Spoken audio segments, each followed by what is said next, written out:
ती काय बोलत होतं माहिती आहे का, तशी ती वाटत होती आणि ती घरात दिसत होतं. त्यामुळं मी त्याला म्हणलं, पण त्याने आम्हाला दोनदा तीनदा कॉल आला, मी उचललं नाही.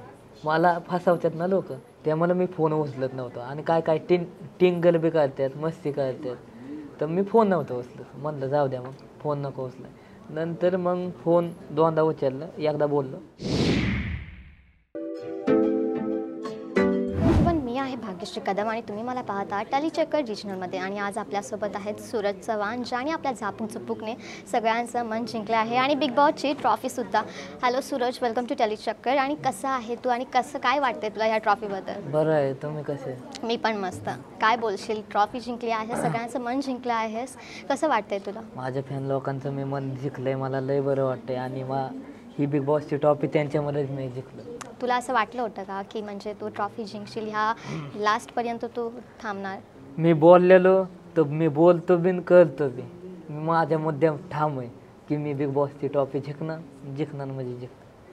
सूरज, पूर्ण महाराष्ट्र तर खुश आहे, पण तुझी जी पहिली जर्नी होती, तू टिकटॉकपासून तुझं व्हिडिओज क्रिएट करायला लागला होता, तिथे थोडे असे लोकांचे निगेटिव्ह कमेंट्स येत होते. आणि आता जर बघायला गेलास तर त्याच लोकांची जी मनं आहेत ती चेंज झाली आहे, तुझ्याबद्दल तो प्रेम वाढला आहे. काय बोलशील या सगळ्याबद्दल? माझं प्रेम म्हणजे त्यांचं प्रेम माझ्यावर आहे आणि शेवटपर्यंत राहणार माझ्या फॅन लोकांचं माझ्यावर प्रेम. तुला असं कुठे वाटलं होतं का, तू बिग बॉसच्या घरामध्ये, की कुठला तरी कंटेस्टंट आहे जो तुला असं दाखवतोय की तुला कमी दर्जवत होता? नाही, कोणी नाही. अख्खी सारखीच त्यांनी मला समजून घेतलं अख्ख्यांनी. बिग बॉसच्या घरामध्ये तुझा चांगला बॉन्ड कोणासोबत बनला होता? तुला पाणी पाहिजे? डीपी दादा, ते घसा बसलाय आता माझा. नाही पाणी पाहिजे? नको. ठीक आहे. तू बिग बॉसच्या घरामध्ये तुझा कोणासोबत चांगला बॉन्ड झाला होता? पॅडी दादा. पण आम्ही तर डीपी दादासोबत पण तुझा चांगला बघितला होता. पॅडी दादा, अंकित ताई, डीपी दादा आणि आबी दादा. पण सूरज, जेव्हा पॅडी दादा बिग बॉसच्या घरातून अलविदा करत होते, तर तेव्हा तू जास्त इमोशनल नव्हता झाला आणि लोकांना असं एक्सपेक्टेशन्स होते की तू त्या टाईमला खूप म्हणजे त्यांच्यासमोर रडणार या फिर काहीतरी तुला वाईट वाटेल, पण तू तसं दिसला नाहीस. तुला काय ते होतं? काय होतं माहिती आहे का, मन आतून भरून आलं. हो. पण आज लोक आणले नाहीत माहिती आहे का, आज लोक का नाही आणल्या, खचून जायचं नसतं तिथं लढायचं आहे आपल्याला. हो. इमोशन आणल्यावर आपण खचून झालो, त्यामुळे मी लढलो नाही. हां. तुला निक्कीबद्दल काय बोलायचं आहे? कारण की आता काही गेल्या आठवड्यापासून तुझा आणि तिचा बॉन्ड खूप चांगला आहे. आधी मला ती आवडत नव्हती, पण नंतर तिचं असं कळलं की ती इमोशन आहे, मग आवडायला. तिचा जो अरबाजसोबत बॉन्ड होता ती नाही आवडत. आणि तू त्याच्यावरती खूप वेळा बोलला पण होतास की तिच्यापासून, पण तू तर निक्कीबद्दल बोलत होतास ना की तिच्यापासून लांब हो.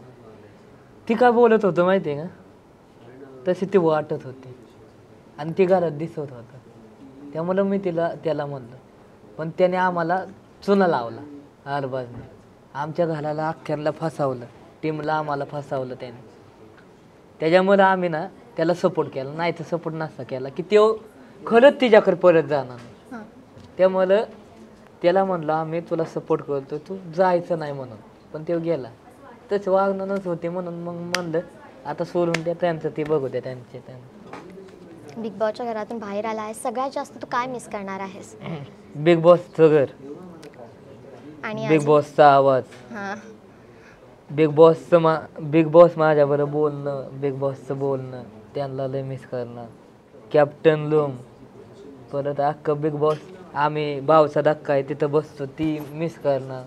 परत मी आत गेलतो रूममध्ये, ती मिस करणार. अख्खेकर मिस करणार.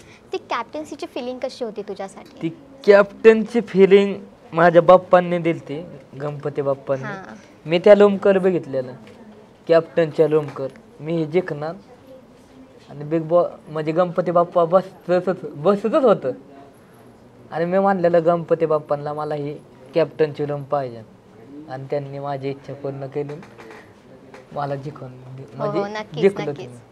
आणि तसंच शेवटपर्यंत गणपती बाप्पांनी मला ठेवलं आणि बिग बॉसची ट्रॉफी मीच जिंकली. बघा मग बाप्पा माझ्या किती प्रेम करतात आणि आशीर्वाद आहे त्यांना. हा आशीर्वाद असाच म्हणजे कंटिन्यू राहू दे देवाचा तुझ्यासमोर.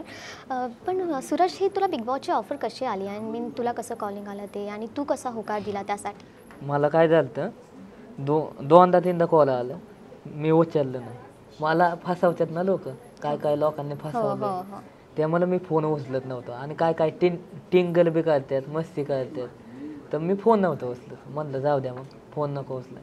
नंतर मग फोन दोनदा उचललं, एकदा बोललो, नंतर सांगतो तुम्हाला मी घरच्यांना विसरून. मग घरी गेलो, मग व्हॉलीबॉल खेळायला गेलं की मग तिथं फोन आलं. फोन दिला तर बाचा बोलला मग असं की काय असतं, म्हणजे कसं करायचं बिग बॉसमध्ये, कसं वागायचं, हे बाचा बोलला की मग हा म्हणला मग बाचा की करायचं. मग आलो. सूरज, अशी बिग बॉसच्या घरामध्ये कुठली अशी सिच्युएशन होती का तुला, ज्यामध्ये तुझी फॅमिलीची, तुला तुझ्या आईवडिलांची आठवण आली आणि तू इमोशनल झाला, की असं वाटलं की हां त्यांना मला आता भेटायचं आहे? नाही तसे काय, माझं बाकी बाप्पा contestant पण गणपती बाप्पा आहेत ना, मी तिथं सारखं जायचं. इमोशन हो. तीच होते माझे बाप्पा. आणि बाकी कंटेस्टंट्स पण होते तुझ्या सपोर्टला हो, गणपती बाप्पा आलं ना, मी इमोशन झालं. त्यांना मला ती ना मला बघायला भेटलं नाही बाहेर. त्यांना लय मिस करत होतो गणपती बाप्पांना.